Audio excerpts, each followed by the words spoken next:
Hello there, ladies and gentlemen. My name is Snoopston, and today I'm going to be explaining, or trying to help to explain to you, the endgame in Destiny. To begin with, we're going to talk about light. Now, after level 20, light is what is used to determine your level, and what determines whether or not you can get into certain endgame activities, such as strikes and so on. So the first thing I wanted to discuss was the fact that each piece of gear that you get after level 20 will have a rating called light on it.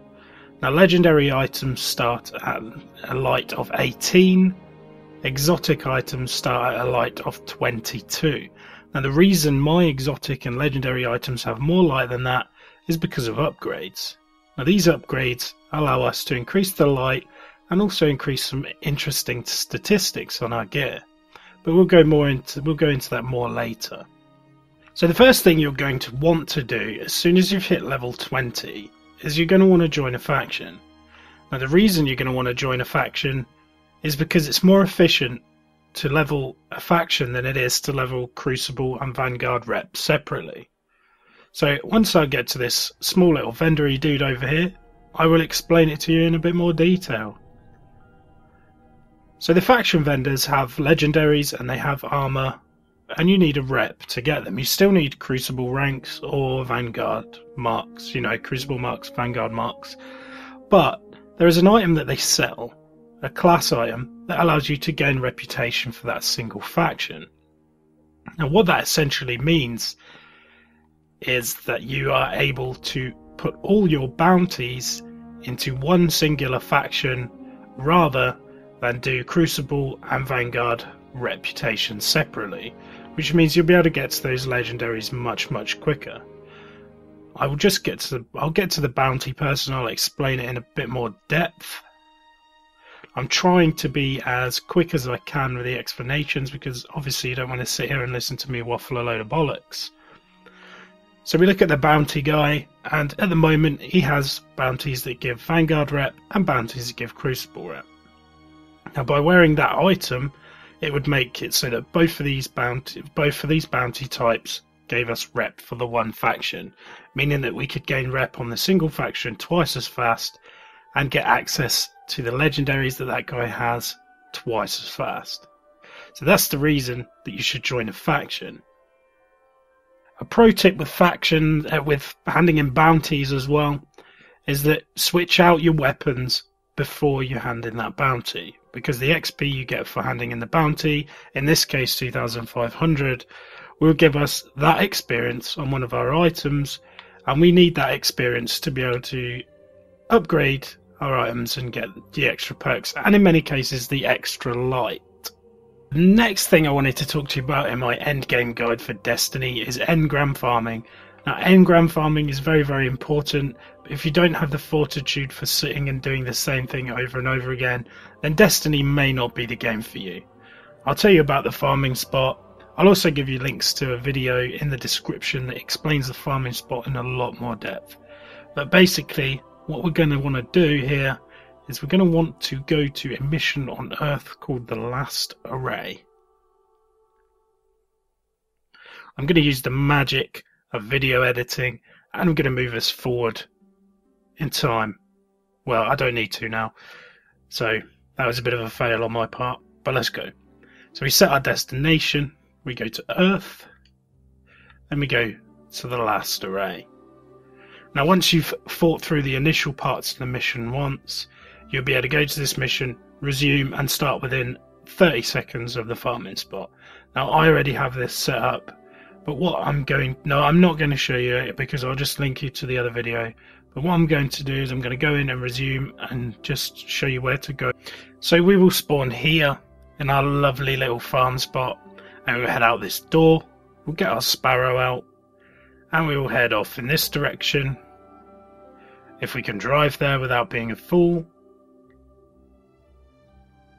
And we will be looking at this small cave here. Now, you're going to want to kill all the fallen in the area. I'm actually going to go to another piece of footage I've got where I've been doing some engram farming, and you can see what sort of results you're going to get. But essentially, engram farming is the act of spawn trapping mobs and just farming the loots off them. But the other video will explain it in more detail.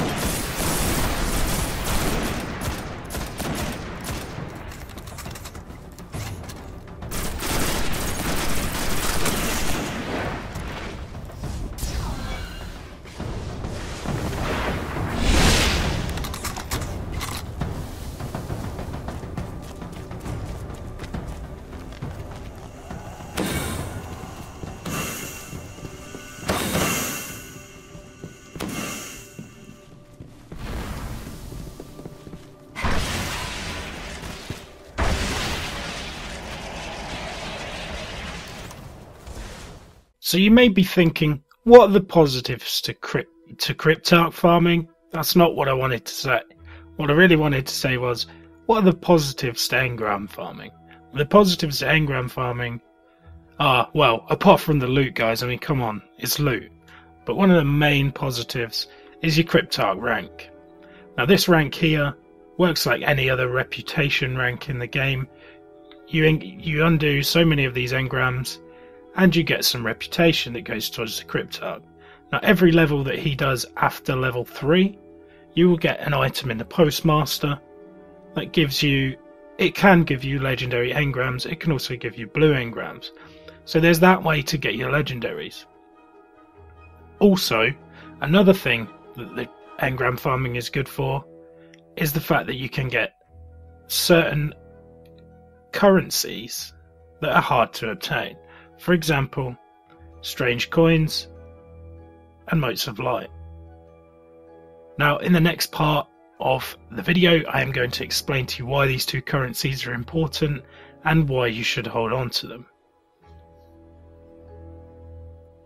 Now, unfortunately, I wasn't able to capture any footage of Xur, Agent of the Nine, which is the next point that I'm going to talk about in the video. So basically, Xur is an NPC that will spawn on a Friday at 9 AM in your regional time zone and leave sometime on Sunday. I'm not exactly sure of the exact date. But in the segment before, we talked about strange coins and motes of light, and the reason holding on to those and engram farming is important is because it allows us to get the strange coins and the motes of light rather quickly. There are other sources for those, and I will explain about those in the next segment. So, Xur, Agent of the Nine, sells exotics. Now his items change on a weekly basis, so he will be selling different things each week. Now he sells exotic armor for 13 strange coins apiece, as far as I'm aware.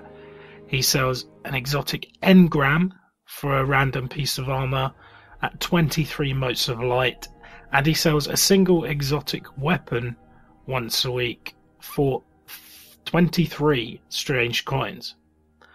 So the point is that when you farm your engrams, you get strange coins and you get motes of light quickly. So not quickly, but quicker than you normally would. So these items allow you to buy the exotics, they allow you to upgrade your light faster, and they allow you to get into endgame content a lot quicker. And that's one of the main reasons why engram farming is so good. And the final piece of the puzzle that I wanted to talk to you about, guys, is the stuff that's obvious. So if we go to our map here, now obviously you're going to want to do, I'm not a big Crucible fan, so I'm not going to talk much about Crucible. Although if you want to do the Dead Orbit faction, you will need to grind Crucible marks rather than Vanguard marks. But go to whatever faction rep that you're interested in doing. There's a few around the city. So you're going to want to do your daily heroic story. This gives you your Vanguard marks, which allows you to reach your cap of 100 for the week. Now you're still going to need the marks, but doing the strikes themselves will give you reputation for your faction. So it's another way to grind your faction quicker. Now the weekly heroic strike is quite difficult. It's recommended you do it with a group of 3 friends, and the rewards are really good. So for the default difficulty, you get 3 strange coins, for the difficulty above that, you get a further 3, and for the difficulty above that, which is absolutely batshit insane, you get 3 further coins. So that's a whopping 9 coins just from doing a single strike on the hardest difficulty. Of course, that's insanely crazy. Now this one here is your nightfall strike. Now this is the one that you're gearing up towards. If you don't have 6 friends to do the raid with, but you can get together 3 friends to do the nightfall strike, I highly recommend doing it. But of course, you've got to get the gear to do that first. So I hope you've enjoyed my endgame guide, guys. I tried to cram in as much information as I could into a short period of time, and I would appreciate any feedback that you can give me so I can edit my future videos based on what you guys say. Thank you very much for watching, guys. I'm Snoopston. I've tried to help you with Destiny. Much love. Snoopston, signing off.